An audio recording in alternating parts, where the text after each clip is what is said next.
লোহিত সাগরে যুক্তরাষ্ট্র ও ইসরায়েল জাহাজগুলোকে হামলা চালিয়ে বিপর্যস্ত করে ফেলেছিল ইয়েমেনের হুথি বিদ্রোহীরা। হামলার তীব্রতা এতই বেশি ছিল যে শেষ পর্যন্ত হুথির সঙ্গে সমঝোতা করতে বাধ্য হয় যুক্তরাষ্ট্র। তবে যুক্তরাষ্ট্রের জাহাজগুলোতে হামলা বন্ধ করলেও ইসরায়েলের জাহাজগুলোকে এখনও লক্ষ্যবস্তু বানাচ্ছে হুথি।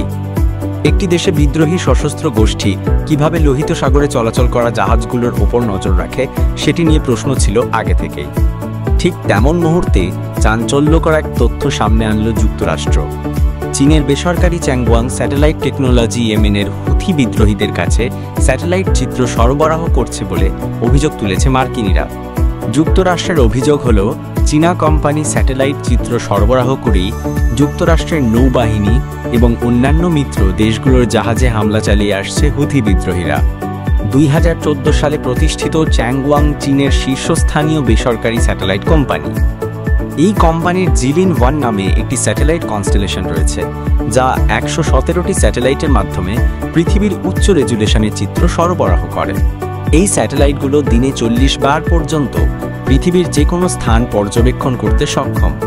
এছাড়া চ্যাংগুয়াংয়ের স্যাটেলাইট কনস্টেলেশন এতটাই বিস্তৃত ও স্থিতিশীল যে সেগুলোকে ধ্বংস করা বা বিকৃত করা অত্যন্ত কঠিন। চ্যাংগুয়াং স্যাটেলাইট কোম্পানি বেসরকারি প্রতিষ্ঠান হলেও এটি চীনের কিছু সরকারি সংস্থার অধীনে পরিচালিত হয়, যা সরাসরি চীন সরকারের সঙ্গে সম্পর্কিত। এদিকে হুথি বিদ্রোহীদের স্যাটেলাইট চিত্র সরবরাহ করে আসার অভিযোগে চ্যাংগুয়াং স্যাটেলাইট কোম্পানিকে নিষেধাজ্ঞার তালিকায় অন্তর্ভুক্ত করেছে যুক্তরাষ্ট্র।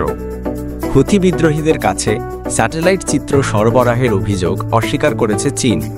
এবছর চীন ও যুক্তরাষ্ট্রে বাণিজ্যিক রেষারেষি নতুন উচ্চতায় পৌঁছে। চীনা পণ্যগুলোর ওপর 20% শুল্ক আরোপের ঘোষণা দেন মার্কিন প্রেসিডেন্ট ডোনাল্ড ট্রাম্প, যা বিশ্ববাজারে অস্থিরতা সৃষ্টি করে। প্রতিক্রিয়ায় মার্কিন কৃষিপণ্য, কয়লা ও এলএনজি আমদানিতে 15% শুল্ক আরোপ করে চীন। এছাড়া 15টি মার্কিন কোম্পানির কাছে প্রযুক্তিপণ্য রপ্তানিতে কঠোরতা অবলম্বন করে দেশটি। এতে করে যুক্তরাষ্ট্রের প্রতিরক্ষা ও প্রযুক্তি খাতে নেতিবাচক প্রভাব পড়ে। চীনের সঙ্গে শত্রুতা বাড়লেও গত মে মাসে ইয়েমেনে হুথি বিদ্রোহীদের সঙ্গে দীর্ঘদিনের শত্রুতার অবসান ঘটিয়ে একটি যুদ্ধবিরোধী চুক্তি সই করে যুক্তরাষ্ট্র। এই চুক্তির ফলে ইয়েমেনের বিমান হামলা বন্ধ করে দেশটি, আর শর্ত অনুযায়ী লোহিত সাগরে মার্কিন জাহাজে হামলা বন্ধ করে হুথি বিদ্রোহীরা। তবে মার্কিনীদের বিশ্বস্ত মিত্র ইসরায়েলকে লক্ষ্য করে এখনও ক্রমাগত ক্ষেপণাস্ত্র হামলা চালিয়ে যাচ্ছে হুথি।